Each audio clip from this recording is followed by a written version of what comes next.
UP news Aligarh सच के साथ रविंद्र वर्मा की खास रिपोर्ट। पद्म भूषण डॉक्टर गोपाल दास नीरज जी के 101वें जन्मदिवस के अवसर पर रघुवीर सहाय इंटर कॉलेज पूर्व केपी कॉलेज के सभागार में जयंती समारोह का आयोजन किया गया।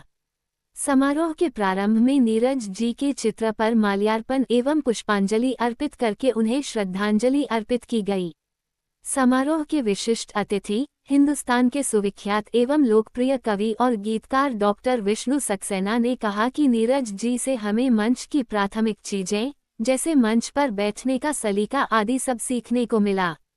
उन्होंने कहा कि 1987-88 की बात है। नीरज जी ने पूछा, तुम्हारी कोई किताब छपी है? मैंने कहा नहीं। उन्होंने कहा, जरूर छपवाओ। नीरज जी कहा, कागज की उम्र आदमी की उम्र से ज्यादा होती है। हम तो एक दिन चले जाएंगे लेकिन हमारे साहित्य को हमेशा पढ़ा।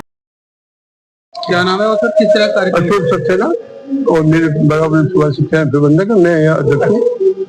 नीरज जी का हम 101वां जन्मदिन मना रहे हैं। हमने 2001 से शुरुआत की और 25 साल हो गए, 26वीं साल है। हम लगातार उनका जन्मदिन मनाते आ रहे हैं और वो हमारे विद्यालय के संरक्षक भी थे और कॉलेज की कमेटी के मेंबर भी थे और हमारे ऊपर उनका बहुत बड़ा हाथ था। लाल बहादुर शास्त्री की स्थापना में नीरज जी का बहुत बड़ा योगदान। सर तो क्या कहना चाहिए?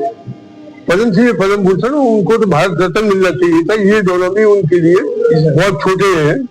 जितना उनका था वो मैं जहाँ तक समझता हूँ फक्कर उसके थे। कबीरदास जी के उनका कंपैरिजन किया जा सकता है, लेकिन उस जमाने में जबकि उनमें पैसे की कोई कमी नहीं थी, वही चौखाने वाले थे और मार्किन की बनल और चारपाई पे बैठते थे। जबकि वो चाहते थे बड़े से बड़ा सोफा और बड़े से बड़ी मतलब हर चीज उनके लिए उपलब्ध थी। पैसे की कोई कमी नहीं थी, नाम भी बहुत था। एक दफा उन्होंने घटना मुझे बताई कि बस में जा रहे थे ये और उसमें सीट नहीं थी।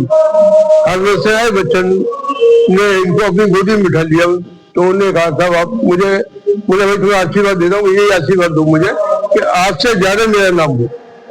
और वही हुआ। हरवंश बच्चन से ज्यादा ख्याति मिली इनको।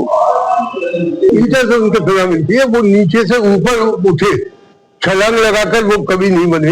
वो धीरे धीरे खरगोश की चाल करते हुए बने और इतना नाम कमाया। उन्होंने कभी भी किसी की भी आलोचना नहीं करी, कभी किसी कवि को उन्होंने नहीं किया। वो हमेशा छोटे कवियों को प्रोत्साहन देते थे। और समाज में क्या संदेश देना चाहेंगे?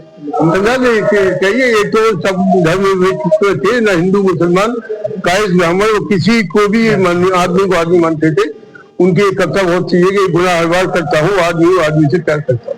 इस तरह का कार्यक्रम ये आयोजन जो है हमारे अध्यक्ष जी ने आपको बताया, ये गोपाल दास नीरज जी का हम जन्मशती 101वां मना रहे हैं और पिछले लगभग 25 वर्षों से हम अपने विद्यालय में जब वो थे और आज नहीं है उनकी स्मृति में हमेशा इस तरह के आयोजन करते हैं। सबसे विशेष बात यह है कि उनकी पत्नी और ये श्रीमती सावित्री देवी ने हमारे विद्यालय में एक अतिथि कक्ष बनाया जिसका उद्घाटन उस समय के रक्षा मंत्री माननीय मुलायम सिंह जी ने किया और माननीय मुलायम सिंह जी बाहर खड़े रहे और नीरज जी अपनी स्कूटी पे बिल्कुल सादा की तरह आए और इंतजार किया उन्होंने। तो वो तो ऐसा व्यक्तित्व कृतित्व का कि जिसकी कोई तुलना नहीं की जा सकती। वो सर्व समाज के थे, न जात उनके लिए न पात, सिर्फ समाज का उत्थान ही उनका उद्देश्य था।